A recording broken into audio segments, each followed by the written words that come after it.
Ah, la géométrie. C'est bien les Grecs qui l'ont inventée, pas vrai? Ah bon? Et qu'est-ce qui te fait dire ça?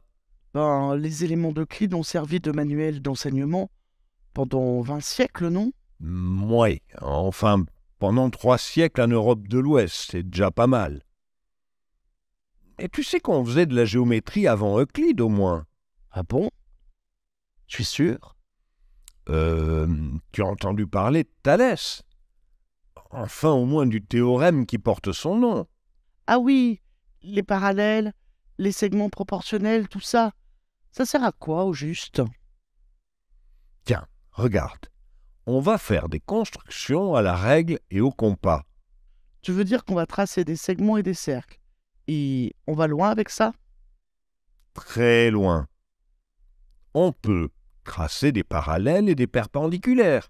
Du coup, on peut construire des produits et même des quotients.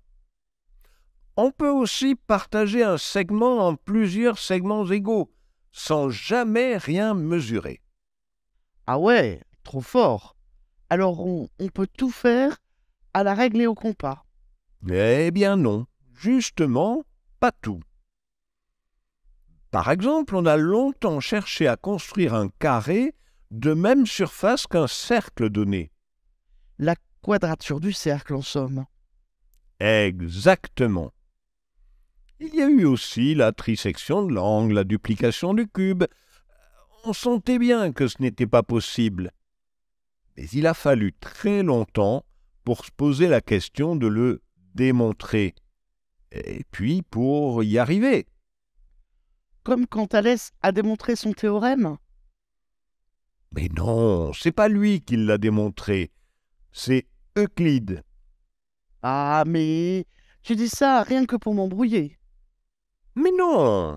Tu sais, des figures géométriques proportionnelles, on en connaissait bien avant Thalès. Qui ça? On- Les Mésopotamiens d'abord, pour partager leur terrain. Les Égyptiens aussi, pour mesurer leurs champs et construire leurs pyramides. Puis les Indiens pour fabriquer leurs temples. Mais il savait démontrer les théorèmes de Thalès et de Pythagore? Oh non, ils n'avaient pas idée de ce que pouvait être une démonstration à la Euclide. Et pourtant, ils connaissaient déjà un argument de base parfaitement rigoureux. Ah oui? Et lequel? La conservation des surfaces. Si tu découpes une figure en morceaux et que tu déplaces les morceaux pour faire une autre figure, la surface de la nouvelle figure est la même que la surface de l'ancienne. Ah oui? Comme un tangram. Ah, et c'est si génial que ça? Tu n'imagines pas à quel point.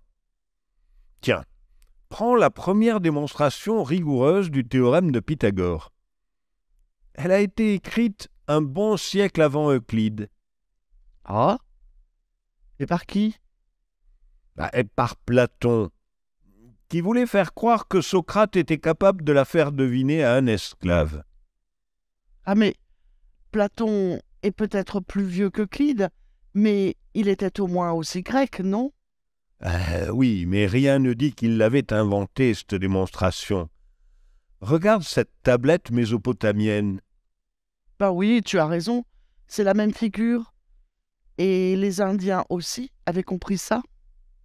Oui, très probablement, même si on n'en a pas la preuve. Et ça a continué après les Grecs? Bien sûr. D'abord chez les Arabes. Celui-ci, c'est Aboul Wafa.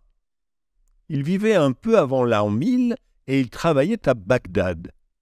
Et qu'est-ce qu'il faisait, ce Abul Wafa? Des tas de choses. En particulier, il traitait des problèmes de géométrie pratique pour les architectes avec qui il collaborait. Et en Europe? Eh bien, à la Renaissance, l'héritage des Grecs a d'abord été considéré comme un idéal indépassable. Et puis, petit à petit, La géométrie des Grecs a été dépassée, mais par quoi? d'abord par l'algèbre de Descartes et Fermat, puis par l'analyse infinitésimale de Leibniz et Newton. Et ils ont fait disparaître la géométrie? Non, pas vraiment. Le 19e siècle a vu apparaître d'autres manières de concevoir la géométrie, en même temps qu'on résolvait un par un les problèmes hérités des Grecs, comme la quadrature du cercle. Eh bien, quelle aventure! Ah oui, en effet. Il a quand même fallu plus de 2000 ans pour dépasser ce que les Grecs avaient fait. Alors s'ils n'ont pas inventé la géométrie, ils sont allés tout de même beaucoup plus loin que ceux qui avaient précédé. Et même que beaucoup qui ont suivi. Enfin, suivi ou pas.